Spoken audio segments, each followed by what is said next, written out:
Assalamualaikum warahmatullahi wabarakatuh.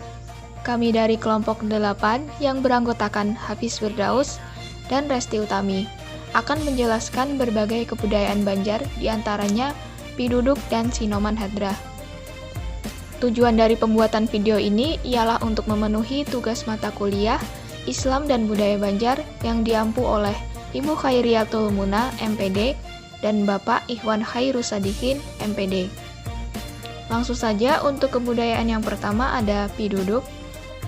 Piduduk sudah ada sejak zaman nenek moyang dahulu sebelum masuknya Islam dan merupakan kepercayaan turun-temurun. Piduduk merupakan pengganti diri seseorang yang melaksanakan upacara untuk dipersembahkan kepada para leluhur atau kepada makhluk halus yang datang atau diundang.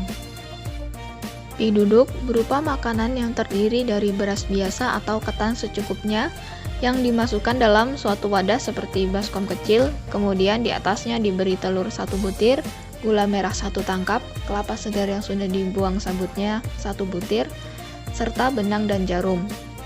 Piduduk dilengkapi pula dengan pisang 1 sisir, ada sirih, pinang, gambir, dan kapur, serta rokok daun dan uang.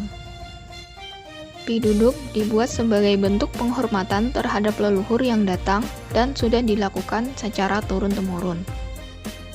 Hukum piduduk dalam Islam. Yang pertama, piduduk ini termasuk dalam al-urf al-amali, yakni kebiasaan yang berbentuk perbuatan. Ini adalah kebiasaan biasa atau kebiasaan masyarakat yang berhubungan langsung dengan muamalah keperdataan. Kemudian piduduk juga termasuk dalam al-urf al-khas, yaitu kebiasaan yang berlaku di daerah tertentu. Piduduk akan menjadi al-urf fasid atau kebiasaan yang dianggap rusak dikarenakan terdapat beberapa ritual atau prosesi yang diyakini oleh masyarakat tersebut. Misalnya, sesajen-sesajen tertentu yang dapat berdampak bagi pelaksana tradisi. Tetapi, piduduk dapat dikatakan sebagai al-urf sahih atau kebiasaan yang dianggap sah apabila orang yang melaksanakan tersebut tidak meyakini ritual piduduk tersebut merupakan suatu yang menyebabkan bencana dan tetap berpegang teguh kepada norma agama serta tetap meyakini bahwa segala sesuatu yang terjadi di muka bumi ini merupakan kekuasaan dari Allah Subhanahu wa Ta'ala dan meyakini bahwa tradisi piduduk merupakan bentuk ikhtiar masyarakat mencari sesuatu yang terbaik. Piduduk dipercaya bermanfaat untuk dapat menghindarkan dari malapetaka dan membawa keberkahan sehingga upacara adat atau tradisi yang dilakukan dapat berjalan lancar serta dapat terhindar dari gangguan makhluk halus ketika acara berlangsung. Beberapa upacara adat yang menggunakan piduduk diantaranya ada memandi-mandi, pernikahan, ba'yun maulid, dan masih banyak lagi lainnya. Selanjutnya, yang kedua, yaitu kesenian Sinoman Hadrah. Sinoman Hadrah adalah kesenian tradisional Banjar yang bernafaskan Islam. Sinoman berarti perkumpulan anak muda, dan Hadrah berarti menghadirkan orang-orang. Biasanya kesenian ini dilakukan oleh banyak orang, terdiri dari 5 atau 6 pendendang syair yang sekaligus penabuh rebana. Kemudian pemutar payung ubur-ubur dan penari rudat berjumlah 20 hingga 30 orang. Selanjutnya ada properti atau alat yang diperlukan dalam penampilan kesenian Sinoman Hadrah. Yang pertama ada busana, utamanya ialah busana yang menutup aurat. Kemudian ada gerakan, di mana adanya tingkah laku penari yang digambarkan lewat gerak, yaitu penghormatan kepada para tamu yang hadir di saat pembukaan, dilambangkan dengan menundukkan badan seperti gerakan ruku pada sholat. Gerakan ini juga dilakukan sebagai pembuka dan penutup penampilan. Hal ini mengandung arti bahwa mereka melakukan penghormatan kepada semua yang hadir.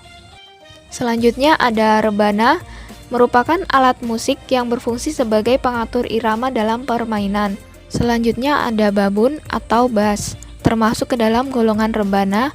Alat ini dipakai sebagai pengiring bunyi alat musik lainnya dan memiliki ukuran yang berbeda. Kemudian ada gerincing, alat ini berfungsi sebagai pengiring, menambah bunyi disesuaikan dengan tempo irama yang dimainkan oleh alat musik lainnya. Kemudian ada ketipung, alat ini hampir mirip dengan babun akan tetapi sedikit lebih kecil. Cara memainkannya dengan posisi berdiri bergandeng dua, fungsinya sama dengan alat musik babun. Kemudian ada bendera. Bendera terdiri dari dua macam ukuran, yaitu besar dan kecil. Bendera besar dinamakan bandul dan berukuran 100 x 100 cm sebanyak 4 buah. Sedangkan bendera kecil persegi 4 sesuai dengan berapa banyak jumlah anggota. Dan selanjutnya ada payung ubur-ubur. Bentuk payung besar ini dihiasi manik-manik yang indah dan dikenal dengan nama payung ubur-ubur. Di bagian rumbainya biasanya dibuat 5 karena itu melambangkan rukun Islam yang 5 perkara. Payung ini di atasnya terdapat mahkota atau sungkul di puncak payung ubur-ubur, yang mana dalam hal ini melambangkan keislaman. Fungsi payung ini ialah untuk memayungi orang besar, dahulu dipakai untuk raja atau kalangan bangsawan. Dalam upacara perkawinan, maka payung besar ini berfungsi untuk memayungi pengantin pria dan payung ini dimainkan dengan gerakan berputar-putar. Payung ubur-ubur ini juga menggambarkan peristiwa ketika Nabi Muhammad SAW dipayungi oleh awan sebagai perlindungan dari Allah Subhanahu wa Ta'ala dalam perjalanan beliau dari Mekah ke Syam sewaktu mengikuti rombongan dagang paman beliau, yakni Abu Thalib. Dari payung ubur-ubur ini dimaksudkan untuk mengambil iktibar atau pelajaran dari sesuatu hal atau peristiwa. Kemudian yang terakhir ada syair. Syair dalam kesenian Sinoman Hadrah yaitu sholawat yang memiliki makna pujian-pujian kepada Allah Subhanahu wa Ta'ala, Nabi Muhammad SAW, nasihat dan doa.